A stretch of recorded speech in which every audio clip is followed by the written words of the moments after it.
Welcome to Sai creation. இன்னைக்கு Wednesday morning. இன்னைக்கு பிரம்ம முகூர்த்தம் பூஜையோடைய 7ஆம் நாள். என்னோடய டே பார்த்திங்கன்னா 3:33க்கு ஸ்டார்ட் ஆகிடுச்சு. வாங்க என்ன பண்ணியிருக்கேன் பார்க்கலாம். நான் காலையிலேயே சுவாமிக்கு பூஜை பண்ணி நான் 5 விளக்கு பிரம்ம முகூர்த்த விளக்கு ஏற்றிருக்கேன். எப்போவுமே என்ன டெய்லி க்ளீன் பண்ணுமா?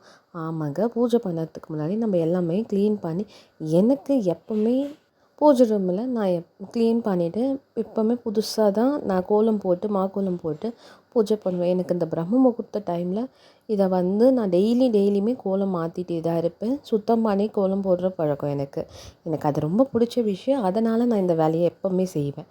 அதுக்கப்புறம் பூ மாற்றணுமா டெய்லியுமே? ஆமாங்க, எப்போவுமே சுவாமிக்கிட்ட பூ ஃப்ரெஷ்ஷாக தான் நம்ம வைக்கணும். ஒரு பூ நம்ம இன்றைக்கி வச்ச பூ நாளைக்கே நல்லா தானே இருக்குது, நாளைக்கே வச்சுக்கலாம்.